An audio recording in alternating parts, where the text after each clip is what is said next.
셜록 홈즈, 네 사람의 서명. 대머리 사나이의 이야기. 우리는 인도인을 따라 형편없는 가구가 놓여있는 어둡고 누추한 복도를 걸었다. 하인은 복도 끝에서 오른쪽에 있는 문을 활짝 열었다. 방 안에서 노란 불빛이 쏟아져 나왔고 불빛 한가운데 머리가 심하게 벗겨진 키 작은 남자가 서 있는 게 보였다. 그의 빛나는 대머리는 마치 전나무 숲 위에 솟은 산봉우리처럼 보였는데 붉은 머리카락이 아래쪽에 빙 둘러나 있었다. 그는 두 손을 끊임없이 뒤틀며 서 있었고 얼굴에는 쉼없이 경련이 일어나는지 웃었다가 찡그렸다가를 반복하며 한순간도 가만히 있지 않았다. 원래 아랫입술이 늘어진 탓에 누렇고 울퉁불퉁한 치아가 훤히 들여다 보였는데 사내는 끊임없이 손을 들어 입을 가리려는 가냘픈 노력을 계속하고 있었다. 눈에 띄는 대머리임에도 그는 젊어 보였다. 알고 보니 갓 30에 불과했다. 어서 오십시오, 모스턴 양. 그는 가늘고 높은 목소리로 말했다. 어서 오십시오, 신사분들. 저희 사실로 드시기를 청합니다. 작지만 제 취향대로 꾸며놓은 곳이지요. 남부 런던이라는 황량한 사막에 솟아난 예술의 오아시스오이시다. 주인을 따라 들어간 방에서 우리 모두는 놀라움을 금치 못했다. 초라한 집에서 그 방은 구리반지에 최상품 다이아몬드를 박아놓은 듯 어울리지 않았다. 벽에는 풍성하고 번쩍거리는 커튼과 테피스트리가 드리워져 있었는데 이곳저곳 천을 걷어놓은 곳에 호화로운 액자에 끼운 그림이나 동양의 도자기가 놓여 있었다. 검정색과 황금빛이 조화된 카펫은 너무도 두껍고 푹신해서 발로 밟을 때마다 이끼를 밟는 듯 상쾌한 기분이 들었다. 바닥에 비스듬히 깔린 커다란 호랑이 가죽 2장과 구석의 깔개 위에 세워진 큰 물담뱃대는 동양적 사치의 느낌을 더해주었다. 방 한가운데는 비둘기 모양의 은재 램프가 보일락말락한 금줄에 묶여 매달려 있었다. 램프 불이 타면서 공기 중에 미묘한 향을 퍼뜨렸다. 저는 세디어스 숄토라고 합니다. 작은 사내는 여전히 경련을 일으키듯 웃고 있었다. 모스턴 양이지요. 그리고 이쪽의 두 신사분은 이분은 셜록 홈즈 선생님이고 이분은 왓슨 박사님이십니다. 그럼 의사 되십니까? 사내는 흥분해서 소리 질렀다. 지금 청진기를 갖고 오셨습니까? 부탁 하나만 드려도 될까요? 저는 제 심장에 승모판에 중대한 문제가 있다고 생각하고 있습니다. 한번 봐주시지 않겠습니까? 저의 대동맥은 믿을만 합니다만 승모판에 대해서는 박사님의 고견을 듣고 싶습니다. 나는 그의 소원대로 심음을 들어보았으나 별다른 이상은 발견하지 못했다. 그는 머리끝에서 발끝까지 떨고 있는 것으로 보아 몹시 흥분한 것이 틀림없었다. 내가 말했다. 정상인 것 같군요. 걱정하실 필요는 없습니다. 모스턴 양, 제 불안을 이해해 주시기 바랍니다. 주인은 쾌활하게 말했다. 저는 몸이 상당히 안 좋은 데다가 오래전부터 심장 판막에 이상이 있을지도 모른다고 의심해 왔답니다. 하지만 괜찮다는 말을 들으니 기쁘군요. 모스턴 양, 부친께서도 심장에 부담을 주지만 않으셨어도 지금쯤 살아계셨을 겁니다. 나는 그렇게 민감한 문제를 아무렇게나 언급하는 무감각함에 화가 치밀어서 그의 뺨이라도 올려 붙이고 싶었다. 모스턴 양은 털썩 주저앉았다. 얼굴이 입술까지 하얗게 질렸다. 저는 마음속으로 아버지가 돌아가셨을 거라고 생각하고 있었어요. 그녀는 말했다. 제가 모든 사실을 다 말씀드리겠습니다.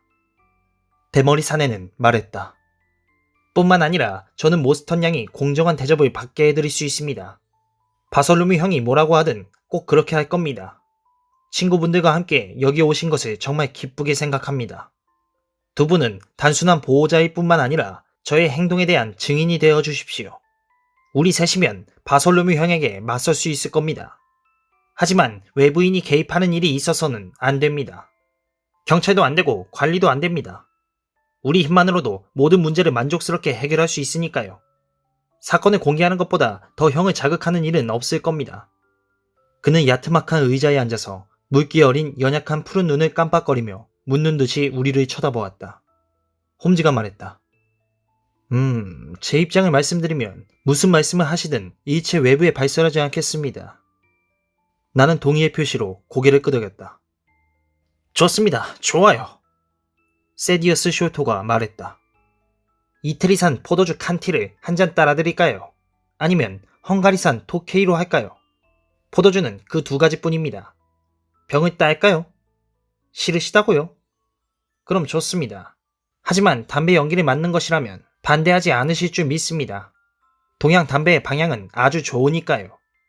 저는 지금 약간 불안한 상태인데 물담뱃대가 귀중한 진정제 역할을 해줄 겁니다. 그는 커다란 잔에 가느다란 양초를 집어넣자 장미수를 통해 기분 좋은 연기가 올라왔다. 우리 셋은 주위에 둘러앉아 상반신을 내민 채 손으로 턱을 받치고 있었고 끊임없이 경련을 일으키는 야릇한 대머리 사나이는 가운데서 불안하게 연기를 들이마셨다. 세디어스 숄토가 말했다. 제가 모스턴 양에게 이 얘기를 털어놓기로 결심했을 때 저는 이 집 주소를 밝힐 수도 있었습니다. 하지만 숙녀분께서 제 요청을 무시하시고 불쾌한 사람들을 데리고 올지도 모른다는 걱정이 들었지요. 그래서 저는 제 밑에서 일하는 윌리엄스가 여러분을 먼저 만나게 한 것입니다. 저는 윌리엄스의 판단력을 굳게 믿고 있지요. 그래서 만약 낌새가 이상하면 그 선에서 일을 마무리 지으라는 지시를 내렸습니다. 이렇게 경계하는 것이 죄송하긴 하지만 저는 조용한 생활을 즐기는 사람이고 취향이 세련됐다고 할 수 있습니다. 사실 경찰보다 아름답지 못한 사람들은 없지요.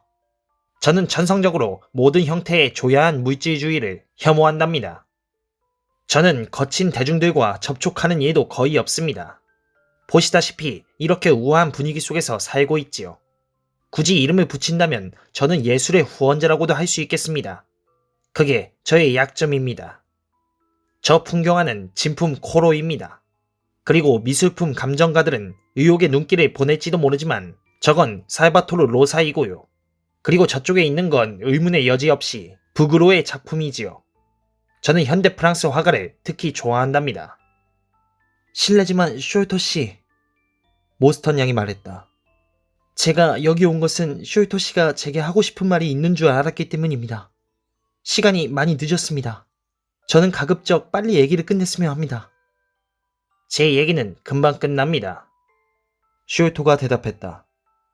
왜냐하면 우리는 노드에 가서 바솔루무 형을 만나야 하니까요.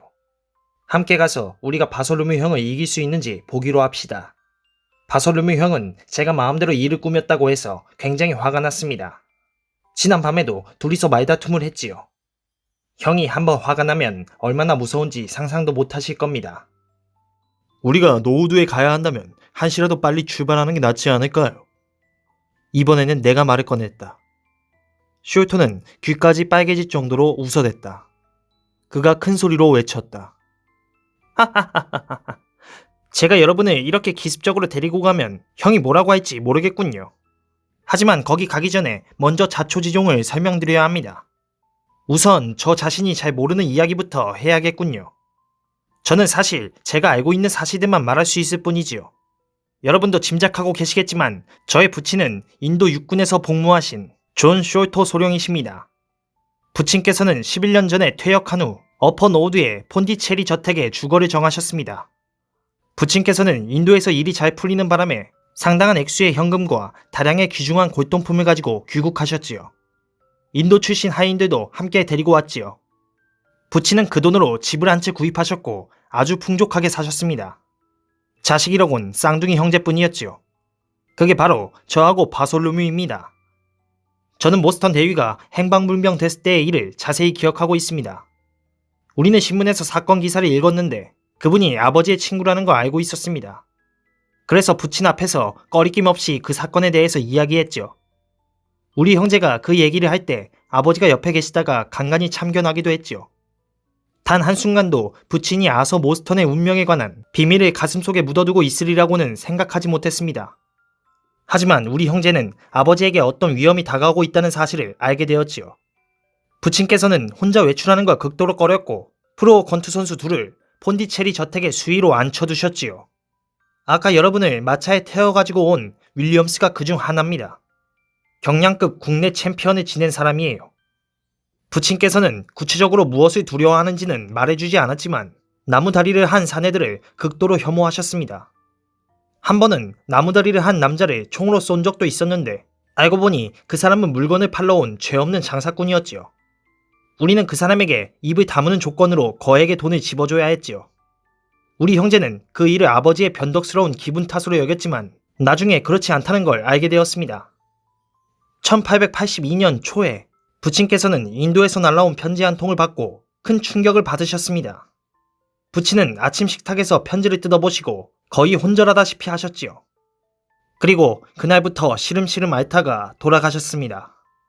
우린 그 편지를 읽어보지는 못했습니다. 하지만 부친이 편지를 들고 있는 동안 언뜻 보니 흘려 쓴 필체로 쓴 짧은 편지였습니다. 부친은 비장이 커지는 병으로 몇 년째 고생하고 계셨는데 그 후부터 급격히 병세가 악화되었고 4월 말에는 더 이상 가망 없다는 판정을 받기에 이르렀습니다.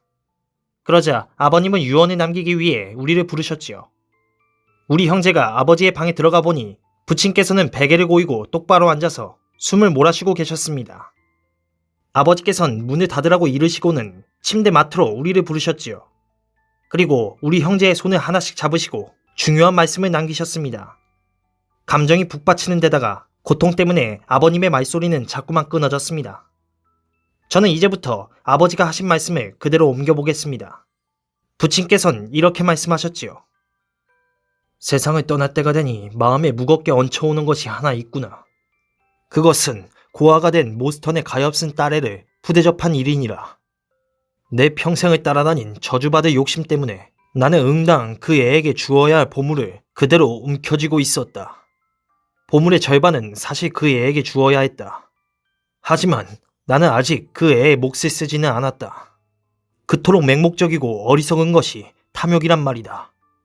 그저 소유하고 있다는 것만으로도 너무 좋아서 나는 그것을 나누어 주는 걸 견딜 수가 없었느니라. 키니네병 옆에 진주가 박힌 금관을 보아라.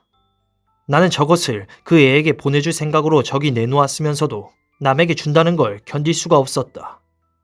아들들아, 너희들은 그 애에게 아그라의 보물을 공평하게 나누어 주거라. 하지만 내가 갈 때까지는 아무것도, 저 금관도 보내주지 말아라. 결국 사람이란 이렇게 나쁘다.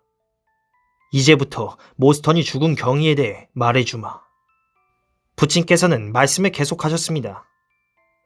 그 친구는 오랫동안 심장이 나빠서 고생하고 있었지만 사람들한테 그 사실을 감추고 있었다. 나만 알고 있었느니라. 그런데 인도에 있을 때 그 친구와 나는 우여곡절 끝에 막대한 보물을 손에 넣게 되었다. 내가 그걸 영국으로 가져왔는데 모스턴은 귀국한 날 밤에 당장 여기 달려와서 제 몫을 요구했다. 모스턴은 기차역에서 여기까지 걸어왔는데 그 친구를 집으로 맞아들인 사람은 지금은 죽고 없는 충직한 하인 랄 초우다였지. 모스턴과 나는 보물의 분배 문제로 옥신각신 다투게 되었느니라. 그러다 모스턴은 벌컥 화를 내며 자리에서 일어섰는데 갑자기 옆구리를 움켜쥐더니 얼굴빛이 흙빛으로 변해버렸다. 그리고 뒤로 넘어지면서 보물상자 모서리에 머리를 부딪혔지. 가서 들여다보니 끔찍하게도 이미 숨이 끊어져 있더구나. 한참 동안 나는 어찌할 바를 모르고 반쯤 넋이 나가 있었다. 물론 제일 먼저 떠오른 생각은 도와줄 사람을 불러야겠다는 거였다. 하지만 내가 살인죄를 뒤집었을 가능성이 높다는 생각이 들더라. 하필 나하고 싸우다가 죽은 것이며 머리에 생긴 큰 상처가 다 나한테 불리하게 작용될 게 뻔했다. 게다가 경찰 조사를 받게 되면 보물에 관한 이야기를 털어놓을 수밖에 없는데 그건 정말 내가 비밀로 해두고 싶었던 부분이었느니라. 모스턴은 자기가 여기 온 것은 아무도 모른다고 말했지. 그런데 굳이 사람들한테 알려야 할 이유가 없을 것 같았다. 어떻게 해야 하는지 계속 고민하고 있는데 문득 고개를 들어보니 하인 라이 초우다가 문 앞에 서 있는 게 보였다. 라이 초우다는 얼른 들어와서 방문을 닫고 이렇게 말했다. 사입, 염려 마시오. 사입께서 사람을 죽였다는 걸 남한테 알릴 필요는 없습니다. 시체를 숨겨놓으면 누가 알겠습니까? 나는 사람을 죽이지 않았다. 나는 이렇게 말했지. 그러자 라이 초우다는 웃으며 고개를 가로저었어. 사입, 저는 다 들었습니다.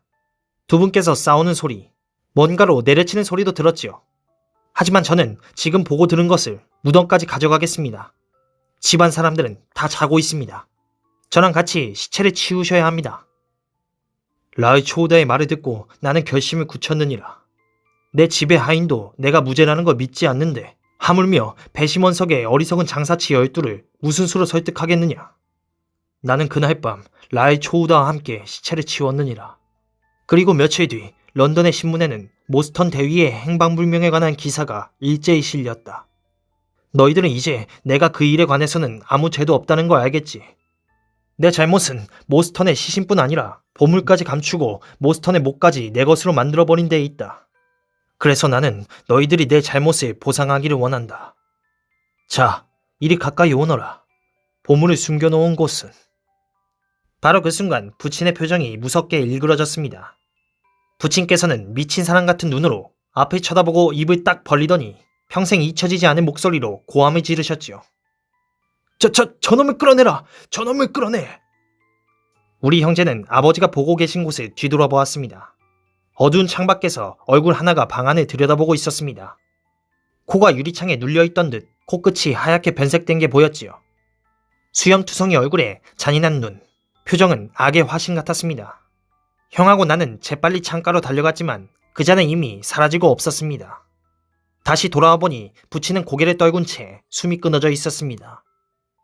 그날 밤 우리는 정원을 샅샅이 뒤져보았지만 창문 바로 밑에 화단에 난 발자국 하나를 빼면 침입자의 흔적은 없었습니다.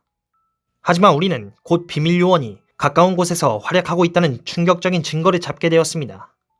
다음날 아침에 일어나 보니 부친의 방 창문이 활짝 열려 있었고 선반과 상자들이 온통 뒤집힌 채 난장판이 되어 있었습니다. 그리고 아버지의 가슴에는 찢어진 종이 한 장이 놓여 있었는데 거기엔 네 사람의 서명이라는 글이 흘림체로 쓰여져 있었지요. 그 글이 무엇을 의미하는지 또는 아무도 모르게 거기 다녀간 손님이 누군지 우리는 끝내 알 수가 없었습니다.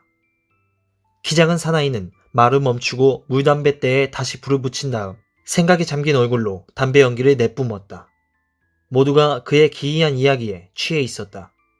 아버지의 죽음에 관한 얘기가 나왔을 때 모스턴 양은 죽은 사람처럼 창백해져서 나는 혹시 그녀가 기절하지 않을까 걱정했다. 그러나 내가 탁자에 놓인 유리주전자에서 조용히 물 한 잔을 따라주자 그녀는 그 물을 마시고 다시 기운을 차렸다. 셜록 홈즈는 멍한 얼굴로 눈을 반쯤 감은 채 의자에 몸을 기대고 있었다. 나는 그를 흘끗 쳐다보고 바로 오늘 아침에 그가 진부한 삶에 대해 쓰디쓴 어조로 한탄했던 일을 떠올리지 않을 수 없었다. 그런데 여기 적어도 그의 지혜를 한껏 발휘하게 해줄 문제가 생긴 것이다. 세디어스 숄토는 우리를 차례로 쳐다보고는 자신의 이야기가 발휘한 효과에 한껏 고무된 듯했다. 그는 담배를 지나치게 많이 재운 파이프를 뻐끔거리면서 다시 말을 이었다. 이미 짐작하셨겠지만 우리 형제는 부친이 언급한 보물 때문에 굉장히 흥분했습니다. 우리는 보물을 찾아내기 위해 몇 달 동안 정원 구석구석을 파헤쳤습니다. 부친께서 보물을 숨겨놓은 것을 말해주려던 바로 그 순간에 돌아가셨다는 걸 생각하면 정말 환장할 노릇이었지요. 우리는 아버지가 꺼내놓은 금관만 봐도 숨겨놓은 보물이 얼마나 귀중한 것인지 미루어 짐작할 수 있었습니다. 그 금관을 놓고 바솔로뮤 형과 나는 말다툼을 했습니다.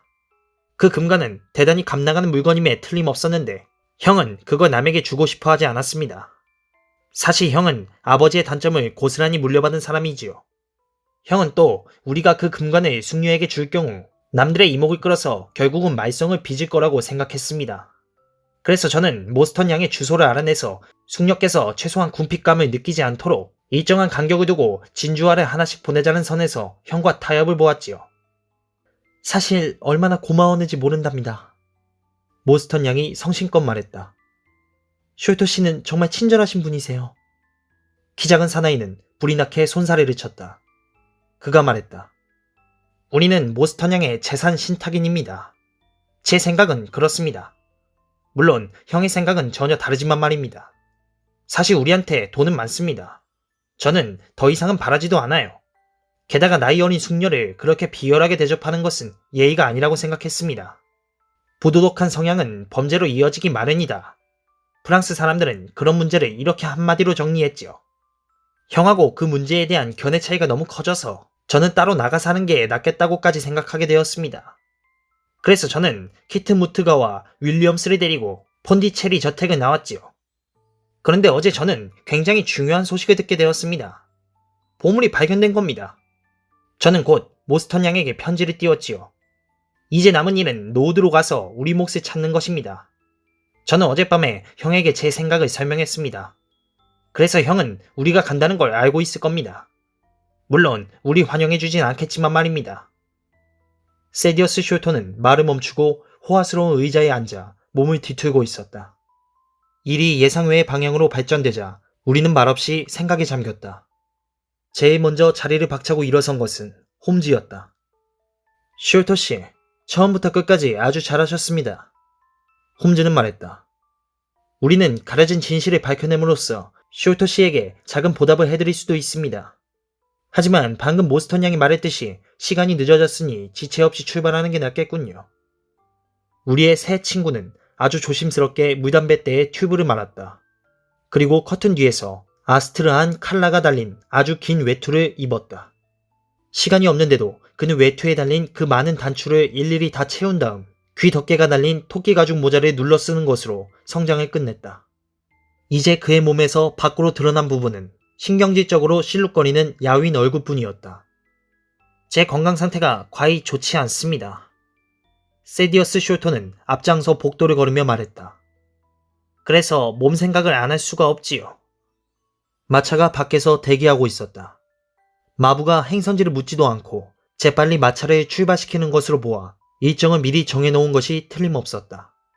세디어스 숄터는 마차 바퀴 소리보다 더 높이 올라가는 고음으로 쉴 새 없이 말을 쏟아냈다. 형은 머리가 좋아요. 형이 어떻게 보물을 찾아냈는지 아십니까? 형은 보물을 숨겨놓은 곳은 집안이라는 결론을 내렸지요. 그래서 방이란 방은 다 찾아다니면서 일일이 크기를 쟀답니다. 2cm라도 숨겨진 부분이 있나 찾아보려고요. 집의 높이는 22m였어요. 그런데 집안의 모든 방의 높이와 구멍을 뚫어서 확인한 방 사이의 공간을 다 합쳐도 높이가 21m를 넘지 않는다는 사실을 알아냈지요. 어딘가 1m가 숨어 있는 겁니다. 그것은 지붕 밑 어딘가일 수밖에 없지요. 그래서 형은 제일 높은 곳에 있는 다락방 천장에 구멍을 뚫었답니다. 그리고 구멍을 통해 올라가 보니 작은 공간이 나왔지요. 그곳은 완전히 폐쇄된 공간이었는데 그런 곳이 있다는 걸 그동안 아무도 몰랐습니다. 그리고 방 한가운데 보물상자가 놓여 있었어요. 대들보 2개 위에 걸쳐져서 말입니다. 형은 천장에 뚫은 구멍으로 보물상자를 끌어내렸습니다. 계산해보니 그 속에 든 보석의 가치가 못해도 50만 파운드는 될 거랍니다. 어마어마한 액수를 듣고 우리는 눈을 동그랗게 뜨고 서로의 얼굴만 쳐다보았다. 모스턴 양은 자신의 권리를 찾을 수만 있다면 일개 가난한 가정교사에서 영국의 가장 부유한 상속녀로 변신할 것이다. 진정한 친구라면 그런 소식을 듣고 함께 기뻐하는 것이 당연했다. 하지만 부끄럽게도 이기적인 생각에 사로잡힌 나는 마음이 납덩이처럼 무거워지는 것을 느꼈다. 나는 더듬거리며 몇 마디 축하의 말을 두서없이 건네고 고개를 떨군 채 앉아 있었다. 새 친구가 짓거리는 말은 귀에 들어오지도 않았다. 세디어스 숄터는 고질적인 건강염려증 환자임에 틀림없었다. 나는 꿈을 꾸는 듯한 상태에서 그가 자신의 증상을 쉼없이 늘어놓고 헤아릴 수 없이 많은 엉터리 특효약의 성분과 작용에 대한 질문을 퍼붓는 것을 의식했다. 그는 그런 약을 일부 구해서 가죽 상자에 보관해 놓고 있다고 말했다. 나는 그날 밤 내가 한 대답을 그가 전혀 기억하지 못하기를 바란다. 옆에서 내 대답을 들었던 홈즈의 증언에 따르면 나는 아주까리 기름을 2방울 이상 사용하면 극히 위험하다고 경고하는가 하면 다량의 스트리크닌을 진정제로 사용할 것을 권했다고 한다. 어찌됐든 마차가 덜컹하고 멈춰서며 마부가 뛰어내려 문을 열어준 덕분에 나는 가까스로 구원받았다. 모스턴 양, 여기가 바로 폰디체리 저택입니다. 세디어스 숄터가 숙녀에게 손을 내밀며 말했다. 폰디체리 저택의 비극. 우리가 밤의 모험의 마지막 단계에 이른 것은 거의 11시가 다 된 시각이었다. 대도시의 축축한 안개는 거치고 밤은 아주 맑았다. 따뜻한 바람이 서쪽에서 불어오며 무거운 구름장이 서서히 물러났다. 반달이 구름 틈새로 이따금씩 얼굴을 내밀었다. 시야는 나쁘지 않았지만 세디어스 숄터는 우리가 가는 길을 비춰주기 위해 마차의 옆 등불을 하나 내렸다. 폰디체리 저택은 높은 돌담으로 둘러싸인 채 묵묵히 웅크리고 있었다. 돌담 꼭대기에는 깨진 유리 조각이 꽂혀 있고 단 하나의 출입구는 무쇠 빗장이 달린 좁은 외장문이었다. 숄터는 우체부처럼 기묘한 방식으로 문을 두드렸다. 누구요? 안에서 퉁명스러운 목소리가 들려왔다. 나야 맥모도. 이제 내 노크 소리를 구별할 수 있을 때가 됐지 않나? 안에서 뭐라고 툴툴거리는 소리와 함께 열쇠가 절그럭거리는 소리가 들려왔다. 묵직한 문이 열리면서 키가 크고 상체가 유난히 발달한 사나이가 나왔다. 랜턴의 노란 불빛이 그의 우락부락한 얼굴과 경계하는 듯한 눈을 비춰주었다. 세디어스 도련님? 하지만 그 뒤에 있는 사람들은 누구요? 난 주인님한테서 아무 지시도 듣지 못했는데. 뭐라고? 거참 이상하군. 나는 어젯밤에 형한테 친구들을 데리고 올 거라고 말했는데. 주인님은 오늘 방에서 한 발짝도 나오지 않으셨소. 아무 지시도 없었고요. 잘 아시겠지만 난 규칙을 지켜야 하오. 도련님은 들여보낼 수 있지만 친구분들은 밖에서 기다려야겠소. 예상치 않은 난간을 만난 셈이었다. 세디어스 숄토는 당황한 얼굴로 주위를 둘러보았다. 맥모도, 나한테 그러면 안 되지. 이분들에 대해선 내가 보증할게. 그럼 되잖아. 그리고 여기 숙녀분도 계시네. 숙녀분을 이 시간에 길거리에 세워놓을 순 없어. 세디어스 도련님, 정말 미안하이다. 수인은 조금도 누그러지는 기색이 없었다. 거기 계신 친구들이 도련님의 친구인지 모르지만 우리 주인님의 친구는 아니오. 주인님께서 나를 후하게 대접해 주시는데 나도 임무를 다해야죠. 도련님의 친구들 중에서 내가 아는 얼굴은 아무도 없소. 맥머도 그렇지 않네. 셜록 홈즈가 쾌활한 목소리로 외쳤다. 자네가 벌써 나를 잊었을 리 없지. 4년 전 앨리슨 하숙에서 자네와 3라운드를 겨룬 아마추어 권투 선수를 기억하고 있나? 셜록 홈즈 씨 아닙니까? 프로 권투 선수가 걸걸한 목소리로 고함쳤다. 그렇군요. 내가 어떻게 당신을 잊을 수가 있겠습니까? 거기 그렇게 조용히 서 있는 대신에 썩 나서서 내 턱에 어퍼컷이라도 날렸다면 당장 알아보았을 텐데요. 그럼요. 당신은 아까운 재능을 썩힌 케이스였죠. 그렇고 말고요. 권투 동호회에 가입했다면 지금쯤 상당히 이름이 날렸을 텐데. 왓슨, 잘 들었지? 이것도 저것도 안 됐대. 그래도 내가 택할 수 있는 직업은 있다네. 홈즈는 껄껄 웃으며 말했다. 이제 우리를 이 추위 속에서 떨게 하지는 않을 테지. 아, 어서 들어오세요, 어서. 도련님이랑 친구분들이랑 같이. 수인은 대답했다. 세디어스 도련님, 정말 미안하게 됐수다. 하지만 주인님의 분부가 원체 지엄해 나서 나는 도련님의 친구가 정말 맞는지 확인한 다음에 들여보내야 할소. 안으로 들어가니 자갈길 하나가 황량한 정원을 가로질러 단조로운 사각의 건물까지 이어져 있었다. 달빛이 저택의 한쪽 귀퉁이를 비추며 다락방 창문에 빛을 뿌리고 있을 뿐 집은 온통 어둠 속에 잠겨 있었다. 어둠 속에서 죽음 같은 정적에 휩싸여 있는 거대한 건물을 보니 오싹한 한기가 느껴졌다. 세디어스 숄토조차 불안한 듯 랜턴을 든 손을 떨고 있었다. 이럴 리가 없는데. 그는 말했다. 뭔가 이상해요. 나는 형한테 오늘 여기 올 거라고 분명히 말했는데 형의 방에는 불도 안 켜져 있군요. 도대체 어떻게 된 건지 형은 항상 이런 식으로 집을 경비하십니까? 홈즈가 물었다. 예, 형은 부친의 방식을 그대로 따르고 있습니다. 형은 아버지의 총애를 한몸에 받는 아들이었지요. 아버지가 저보다는 형한테 더 많은 얘기를 해주었을지도 모른다는 생각을 가끔씩 하곤 한답니다. 저 2층에 달빛이 반사된 창문이 바로 바솔로뮤의 방이지요. 창문이 아주 환하긴 하지만 방 안에 불이 켜진 것 같지는 않아요. 옳습니다. 홈즈가 말했다. 하지만 현관 옆에 작은 창문에서 흘러나오는 불빛이 보이는군요. 아, 저기는 가정부 방입니다. 번스톤 부인이 기거하는 곳이죠. 부인한테 어떻게 된 건지 물어봐야겠어요. 그런데 여기서 잠깐만 기다려 주시겠습니까? 우리가 한꺼번에 들어가면 아무것도 모르는 번스톤 부인이 놀랄지도 모르니까요. 그런데... 저게 무슨 소리죠? 세디어스 숄토는 등잔을 높이 들어 올렸다. 그의 손이 덜덜 떨리는 바람에 둥근 등잔불빛이 바닥에서 이리저리 흔들렸다. 모스턴 양이 내 팔을 붙들었고 우리는 귀를 쫑긋 세웠다. 가슴이 사정없이 방망이질 쳤다. 적막한 밤중에 어둠 속에 웅크리고 있는 큰 집에서 가슴 저미도록 슬픈 울음소리가 토막토막 흘러나왔다. 겁에 질린 여인이 높은 목소리로 흐느끼고 있었다. 숄토가 말했다. 번스턴 부인이군요.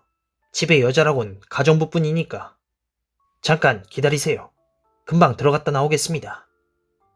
숄터는 서둘러 현관으로 다가가서 아까처럼 문을 두드렸다.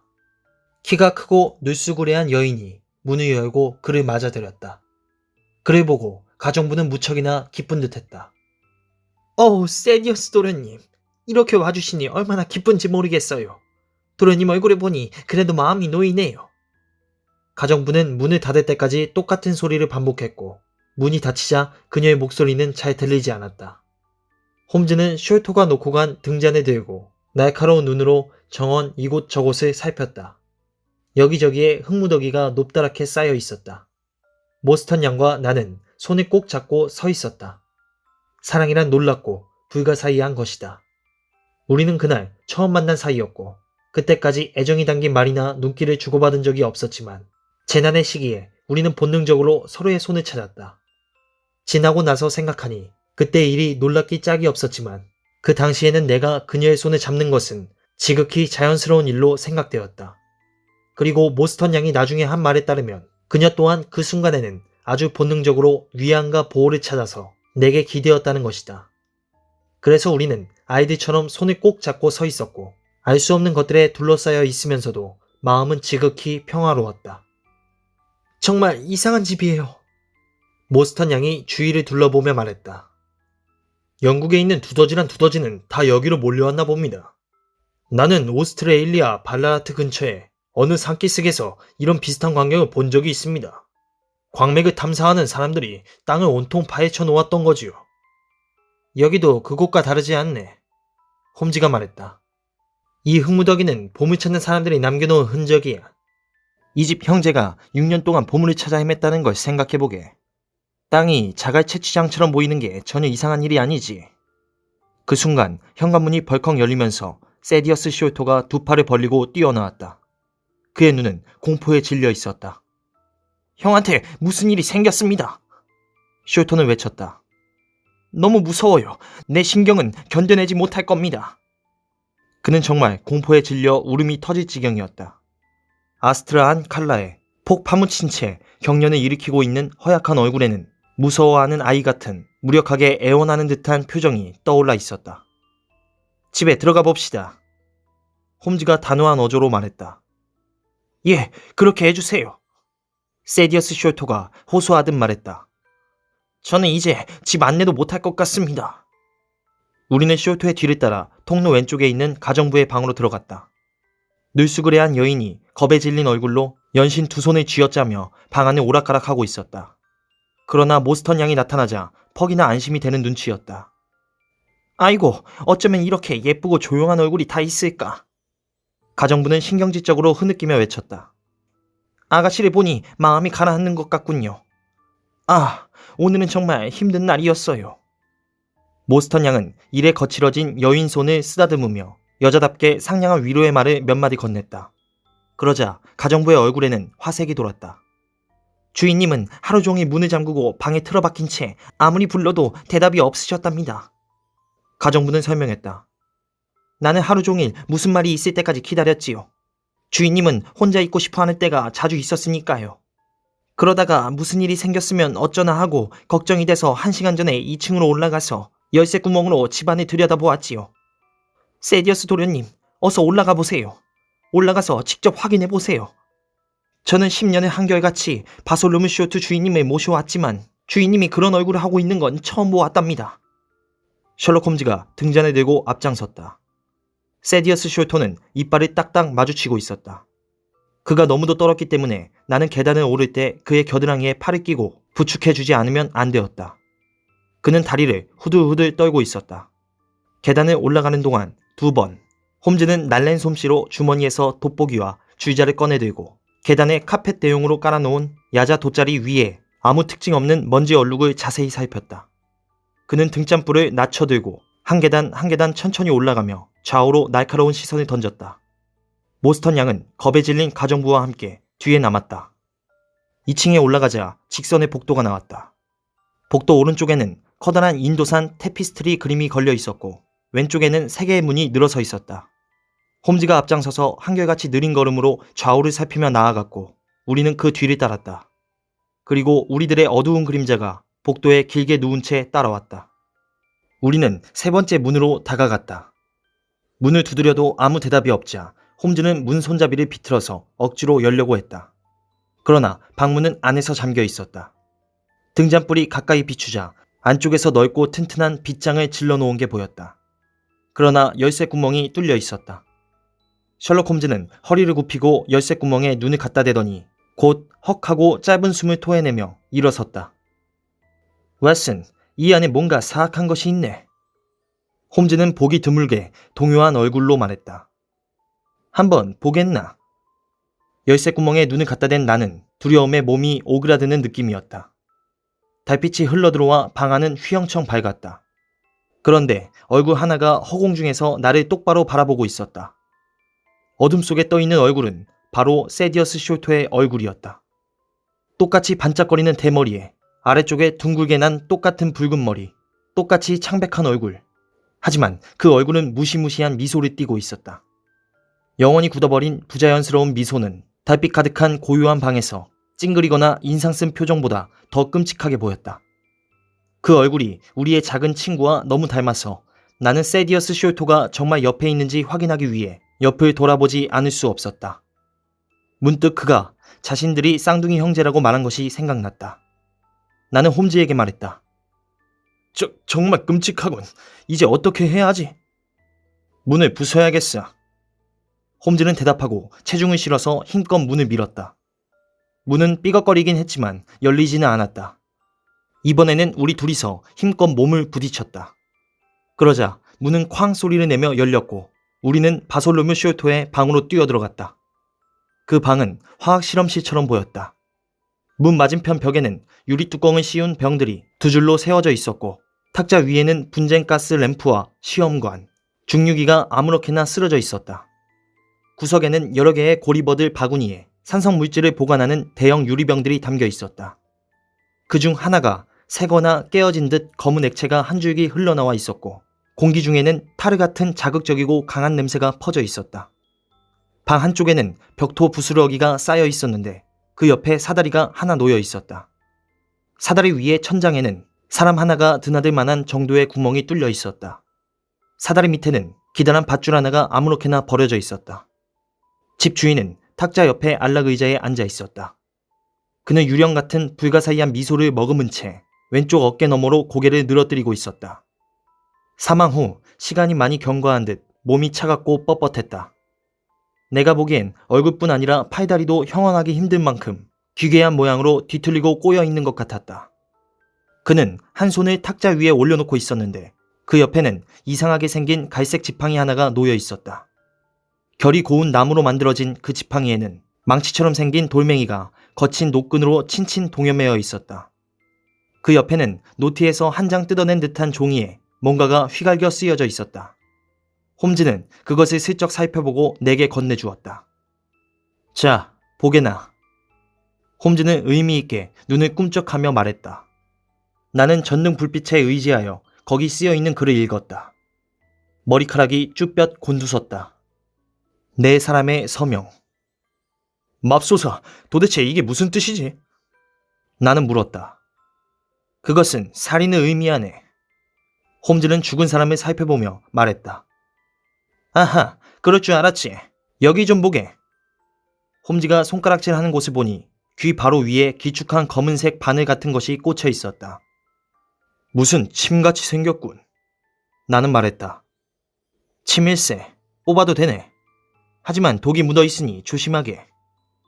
나는 침을 두 손가락으로 잡고 살그머니 잡아당겼다. 침은 쏙 뽑혀 나왔고 거의 아무런 자국도 남기지 않았다.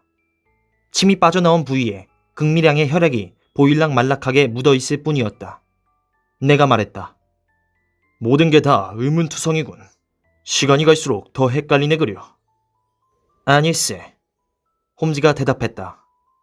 갈수록 더 분명해지네. 몇 가지 빠진 고리만 찾아내면 사건을 완전히 설명할 수 있겠어. 우리는 방에 들어간 다음부터 세디어스 숄토의 존재에 대해서는 까맣게 잊고 있었다. 그는 공포에 사로잡힌 채 여전히 문 앞에 서서 두 손을 쥐어짜며 신음하고 있었다. 그러다 갑자기 날카롭게 고함을 쳤다. 보물이 사라졌다! 세디어스 숄토는 외쳤다. 그자들이 보물을 훔쳐갔습니다. 우리는 저 구멍으로 보물을 꺼냈지요. 형이 보물을 꺼내는 걸 제가 도와줬어요. 형을 마지막으로 본 사람은 접니다. 지난 밤에 이 방을 나와서 계단에 내려갈 때 나는 형이 안에서 문 잠그는 소리를 들었어요. 그게 몇 시쯤이었죠? 10시였습니다. 그런데 지금 형은 죽어 있는 거예요. 경찰이 온다면 나 의심할 겁니다. 아, 그래요. 그건 보나마나예요. 하지만 두 분은 그렇게 생각하지 않으시겠죠? 설마 제가 범인이라고는 생각하지 않으실 겁니다. 그렇죠? 제가 범인이라면 왜 여러분을 여기로 데리고 오겠습니까? 오, 하나님, 하나님, 난 정말 미쳐버릴 거예요. 세디어스 숄토는 두 팔을 부들부들 떨며 발작적으로 발을 쿵쿵 굴렀다. 숄토 씨, 걱정하실 것 없습니다. 홈즈는 그의 어깨에 손을 올려놓고 부드럽게 말했다. 제 말대로 경찰서에 찾아가서 신고하십시오. 그리고 경찰 수사에 백방으로 협조하세요. 우리는 숄토 씨가 올 때까지 여기서 기다리고 있겠습니다. 작은 사나이는 넋이 나간 상태로 고분고분 홈즈의 말에 따랐다. 그가 어둠 속에서 뒤뚱거리며 계단에 내려가는 소리가 들려왔다. 셜록 홈즈의 현장 조사. 자, 왓슨. 홈즈는 두 손을 비비며 말했다. 우리한테는 30분 정도의 여유가 있네. 그 시간을 잘 이용해 보도록 하지. 아까 말했듯이 나는 사건의 전모를 대충 파악했네. 하지만 과시는 금물일세. 지금 보기에는 간단한 사건처럼 보이지만 배후에 어떤 흑막이 숨겨져 있는지도 모르지. 간단하다고? 나는 불쑥 말했다. 물론일세. 그는 학생들 앞에서 강의하는 임상 교수처럼 말했다. 발자국으로 사건 현장을 어지럽히면 안 되니까 그 구석에 가만히 앉아있게. 자, 시작해볼까? 우선 범인들은 어디로 들어와서 어디로 나갔을까? 방문은 어젯밤부터 잠겨 있었네. 창문은 어떨까? 홈즈는 혼잣말을 하듯 큰 소리로 중얼거리면서 등잔불을 들고 창가로 다가갔다. 창문은 안쪽에서 잠겨 있군. 창틀도 튼튼하고 말이야. 한번 열어볼까? 근처에 배수관도 없군. 지붕에서는 아주 멀고. 하지만 누군가 창문으로 들어왔군. 지난밤에 비가 조금 내렸는데 창틀에 발자국이 남아있어. 이쪽에는 흙이 동그랗게 묻어있군. 그리고 여기 바닥에도, 또 여기 탁자 옆에도. 왓슨, 이것 좀 보게. 이건 정말 멋진 증거일세. 나는 또렷하게 찍혀있는 둥근 흙자국을 바라보았다. 이건 발자국이 아닌데. 나는 말했다. 그래서 이건 한층 더 귀중한 것이 되지. 이건 나무다리 자국일세. 여기 창틀에 발자국이 찍혀있는 게 보이지? 이건 신발 뒤축에 두꺼운 금속을 댄 무거운 구두 발자국일세. 그런데 그 옆에 나무다리 자국이 찍혀있네. 나무다리를 한 사람이군. 바로 그거야. 하지만 사람이 하나 더 있었어. 아주 날렵하고 힘이 좋은 녀석이야. 왓슨, 자네는 그 벽을 기어오를 수 있겠나? 나는 창밖을 내다보았다. 달은 여전히 집의 모서리를 밝게 비추고 있었다. 지면에서 이곳까지 넉넉히 18m는 될 것 같았다. 여기서 보니 벽에 틈이나 발판 따위는 보이지 않았다. 도저히 안 되겠는데. 나는 대답했다.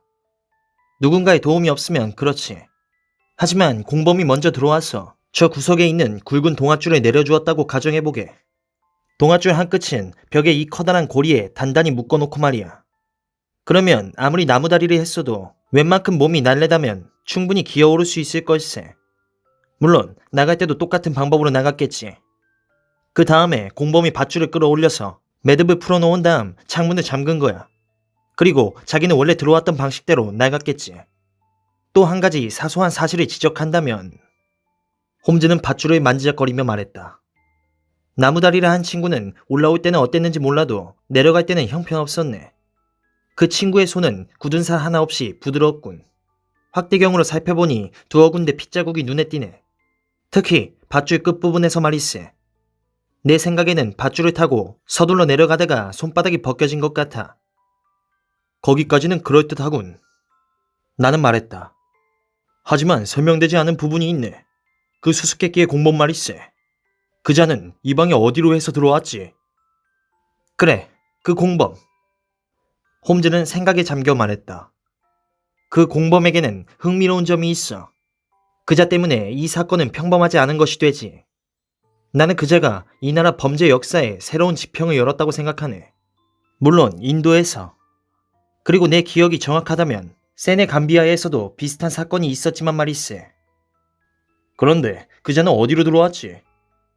나는 같은 질문을 되풀이했다. 방문은 잠겨 있었고 창문으로 들어올 수도 없었어. 그러면 굴뚝으로 들어왔을까? 벽난로 문이 너무 작아. 홈즈는 대답했다. 나는 그런 가능성에 대해서는 벌써 생각해 보았네. 그러면 어디로? 나는 끈질기게 물었다. 자네는 통 내 규칙을 적용해 볼 생각을 하지 않는구먼. 홈즈는 고개를 절레절레 흔들며 말했다. 내가 자네한테 몇 번이나 말했나? 불가능한 것을 빼고 남는 것이 아무리 그럴듯하지 않아도 진실이라고 말이세.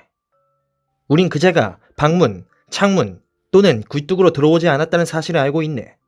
또 방에는 숨을 만한 곳이 없기 때문에 숨어서 기다리는 것도 불가능했다는 사실을 알고 있지. 그러면 그자는 어디서 왔을까? 천장에 구멍으로 들어왔어. 나는 외쳤다. 바로 그걸세.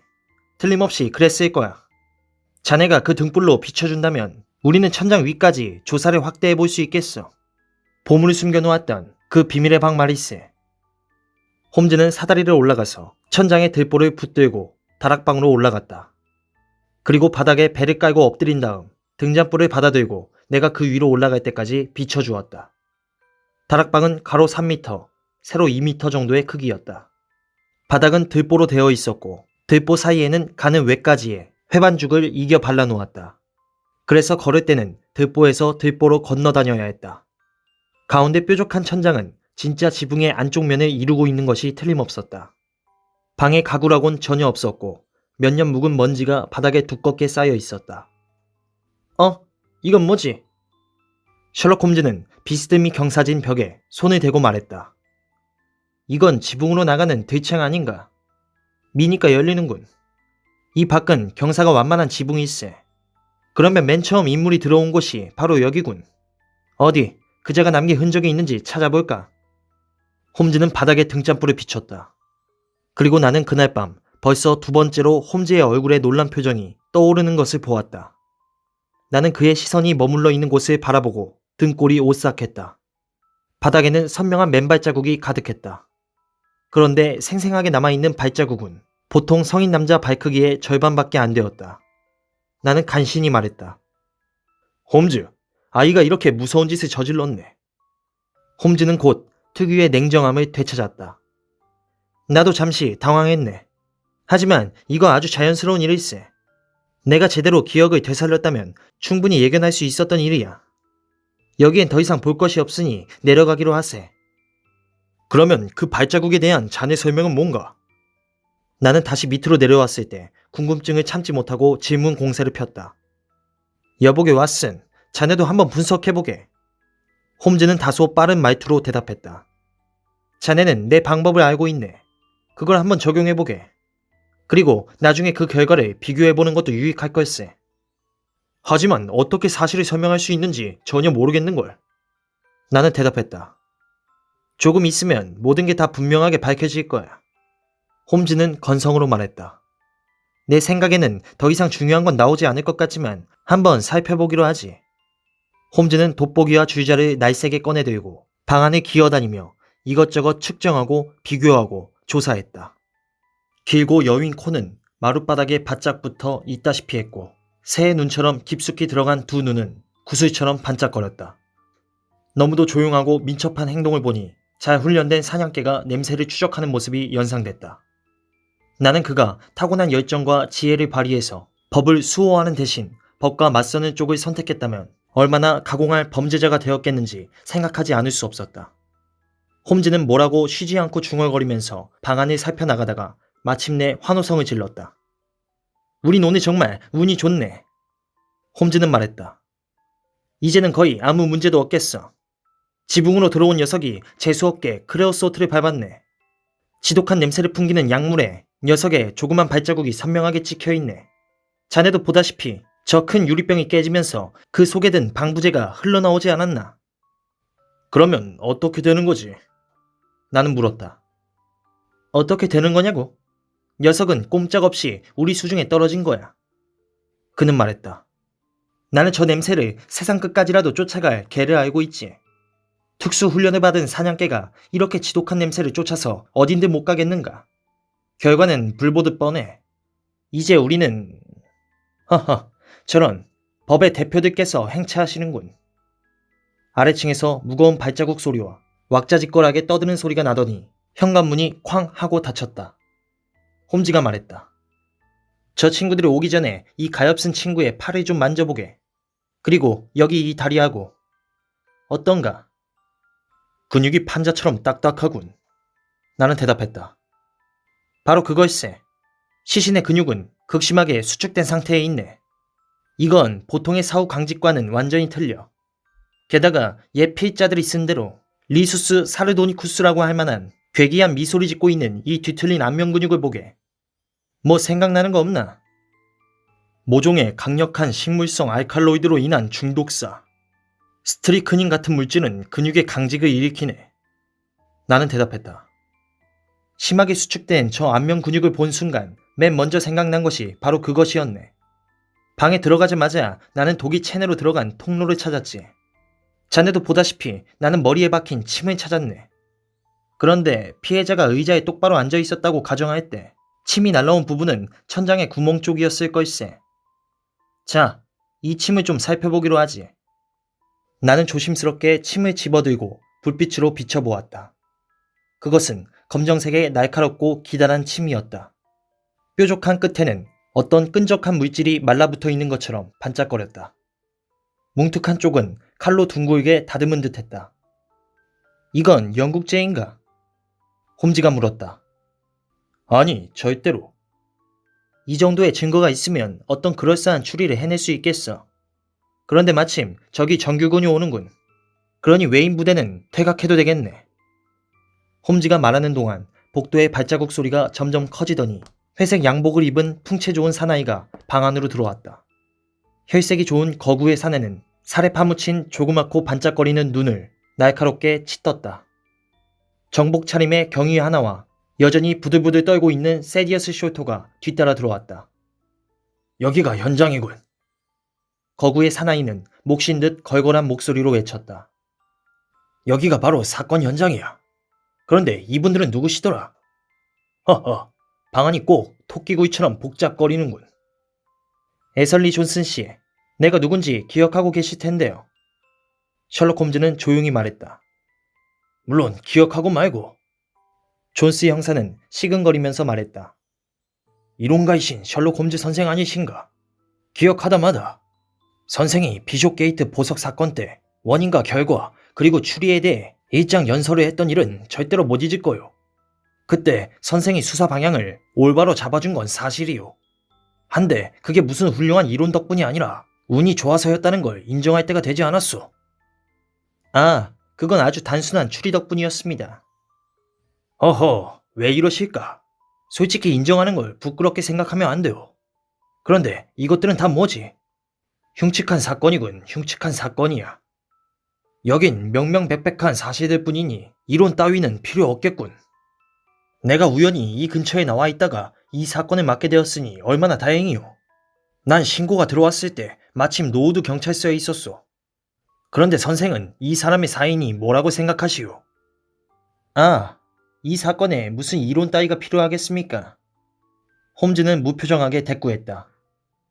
어허, 왜 이러실까? 그래도 선생이 가끔 전곡을 찌를 때가 있다는 건 부인할 수 없는 사실이지. 자, 방문은 잠겨 있었다고 했고 50만 파운드 값어치의 보석이 사라졌소. 창문은 어땠소? 잠겨 있었습니다. 하지만 창틀에 발자국이 남아있죠. 그래.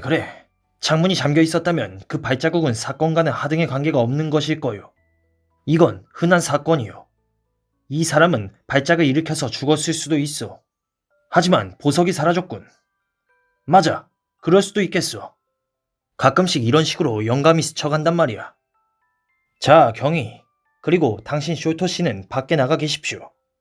아, 선생 친구분은 남아있어도 좋소이다. 자, 선생은 이 사건에 대해 어떻게 생각하시오? 형이 발작을 일으켜서 죽자 동생이 보물을 빼돌린 게 아닐까? 어떻게 생각하시오? 그 다음에 죽은 사람이 일어나서 안에서 방문을 걸어 잠갔겠군요. 아차, 그런 문제가 있군. 그러면 문제를 상식적으로 생각해 봅시다. 저 세디어스 숄토라는 자는 어제 형과 같이 있었소. 그런데 둘은 싸웠지. 우리가 알고 있는 건 여기까지요. 그런데 형은 죽고 보물은 사라졌소. 그런데 동생이 떠난 뒤에 형을 본 사람이 아무도 없어. 침대에는 사람이 누워있던 흔적도 없고 말이오. 그런데 동생은 지금 몹시 불안해하고 있어. 게다가 용모는 글쎄, 과히 매력적이진 않지. 나는 세디어스를 향해 치밀하게 그물을 치고 있어. 이제 조만간 그물을 잡아당길 거요. 하지만 당신은 아직 사실관계도 완전히 파악하지 못했습니다. 홈즈는 말했다. 이 나무로 만든 침이 죽은 사람의 머리에 박혀 있었죠. 거기 자국이 보이십니까? 이 침에는 10중 8구 독을 발라놓았을 겁니다. 그리고 탁자 위에 있는 그 종이에 뭐라고 쓰여 있는지 한번 읽어보십시오. 그 옆에는 돌멩이를 달아놓은 이상한 막대기가 놓여 있습니다. 이 모든 사실을 다 어떻게 설명하시려고요? 다 뻔한 수작이요. 뚱뚱한 형사는 거만하게 말했다. 이 집에는 인도 골동품으로 가득 차 있어. 세디어스가 그중 하나를 집어왔을 거요. 그리고 그게 독침이라면 세디어스는 그것을 살인 무기로 사용한 것이 틀림없소. 그 쪽지는 필경 수사의 혼선을 초래하기 위한 속임수요. 유일한 문제는 어떻게 방을 나갔느냐 하는 거지. 그건 물론 천장의 구멍을 통해서요. 형사는 육중한 몸에 비해서는 상당히 날렵하게 사다리로 올라가 다락방으로 비집고 올라갔다. 그리고 곧 들창을 발견하고 기뻐 소리질렀다. 저 사람은 뭔가를 찾아낼 수도 있네. 홈즈는 어깨를 들썩하며 말했다. 나름대로 번뜩이는 이성의 소유자니까. 재치 있는 사람들만큼 그렇게 까다로운 바보는 없다. 어떻소? 에설리 존스는 다시 사다리를 타고 내려오며 말했다. 결국 문제가 되는 것은 이론이 아니라 사실이요. 이 사건에 대한 관점은 정해졌소. 저 위에는 지붕으로 통하는 들창이 있는데 그건 반쯤 열려 있었소. 들창을 열어놓은 것은 바로 접니다. 아, 그런가? 그럼 당신도 그걸 보았다는 건가? 형사는 약간 풀이 죽은 듯 했다. 좋아. 누가 그걸 발견했든 간에 범인이 어디로 도망갔는지는 분명해졌군. 여보게 경위. 예. 복도에서 대답 소리가 들렸다. 숄토 씨를 방으로 들여보내게. 숄토 씨, 지금부터 당신이 하는 말은 당신에게 불리하게 사용될 수 있음을 알려드립니다. 나는 바솔로뮤 숄토를 살해한 용의자로 당신을 체포합니다. 그 봐요, 내가 아까 그러지 않았습니까? 가엾은 사내는 팔을 벌리고 우리 둘을 번갈아 쳐다보며 외쳤다. 숄토 씨, 걱정하지 마십시오. 홈즈가 말했다. 제가 책임지고 숄토 씨의 혐의를 벗겨드리겠습니다. 이론가 선생, 못 지킬 약속은 하지 마시오. 형사가 쏘아붙였다. 그렇게 하는 게 생각처럼 쉽지 않다는 걸 알게 될 거요. 존슨 씨, 나 이 사람의 혐의를 벗겨줄 뿐만 아니라 어젯밤 이 방에 들어온 두 사람 중에서 한 사람의 이름과 생김새를 아무 대가 없이 알려드리겠습니다. 그의 이름은 조너선 스몰입니다. 나는 그렇게 생각할 만한 타당한 이유를 가지고 있습니다. 그 자는 교육 수준이 낮고 몸집은 왜소하지만 상당히 민첩한 자입니다. 또 오른쪽 다리가 없는 대신 안쪽이 다른 나무다리를 끼고 있습니다. 왼발에 신은 구두는 구두코가 각이 졌고 뒤축에는 금속판이 붙어 있습니다. 그리고 얼굴이 햇볕에 그을은 전작가 출신의 중년 남자입니다. 또 손바닥에 살갗이 많이 벗겨졌다는 사실도 알아두면 도움이 될 겁니다. 공범은... 하하, 공범이라고. 에설리 존스는 비꼬듯이 물었지만 홈즈의 정확한 설명에 놀란 표정이 역력했다. 상당히 재미있는 친구입니다. 셜록 홈즈는 돌아서며 말했다. 조만간 둘 다 소개해드릴 수 있을 겁니다. 왓슨, 잠깐 나 좀 보게. 홈즈는 층계참으로 나를 이끌었다. 그가 말했다. 예기치 못한 사건 때문에 여기 왔던 본래의 목적을 방기하고 있었군. 나도 방금 그 생각을 했네. 나는 대답했다. 모스턴 양이 이 끔찍한 곳에 계속 있을 까닭은 없어. 그렇지. 자네가 숙녀분을 집까지 모셔다 드리게. 모스턴 양은 로어 캠버웰의 셋이 포레스터 부인 댁에 살고 있으니까 여기서 별로 멀지 않아. 나는 자네가 돌아올 때까지 기다리고 있겠네. 어때? 피곤하지 않겠나? 아니쎄. 이 귀괴한 사건의 내막을 알기 전까지는 편안히 쉴 수 없을 것 같으. 나도 인생의 거친 면은 꽤 많이 보아왔지만 오늘 밤 이렇게 놀랍고 이상한 일을 연속적으로 겪다 보니 도저히 흥분을 가라앉힐 수가 없군. 하지만 이왕 여기까지 왔으니 자네 곁에서 사건이 완전히 해결되는 것을 보고 싶네. 자네가 있으니 정말 큰 도움이 되는군. 홈즈는 대답했다. 우리는 사건을 독자적으로 수사하도록 하세. 저 존스라는 인간은 헛다리를 짚고 좋아라 하는데 그냥 놔두자고. 자네는 모스턴 양을 내려주고 램베스 근처에 핀칭길 3번지로 가게. 오른쪽으로 세 번째에 있는 박제사의 집을 찾게. 집 주인은 셔먼이라는 영감인데 창가에 토끼 새끼를 붙잡고 있는 족제비 박제를 세워놓았네. 셔먼 영감을 두들겨 깨워서 내 안부를 전해주고 당장 토비를 달라고 하게. 그리고 마차에 싣고 오게. 개인가? 맞아. 정말 놀라운 후각 능력을 가진 기묘한 잡종개지. 나는 런던 시내에 전 경찰력을 동원하느니 차라리 토비의 힘을 빌리겠네. 그럼 가서 데려오도록 하지. 나는 말했다. 지금 1시일세. 새 말로 바꿀 수 있다면 3시 전에 돌아올 걸세. 그러자 홈즈가 말했다. 그러면 나는 번스턴 부인과 옆방에서 잔다는 인도 하인을 만나서 정보를 수집해보지. 그리고 저 대단한 존스 형사가 어떤 방식으로 수사하는지 살펴보고 별로 아프지도 가렵지도 않은 독서를 경청해야겠어. 사람들은 자신이 이해하지 못하는 것을 경멸하는 버릇이 있다. 괴테는 언제나 명쾌하지.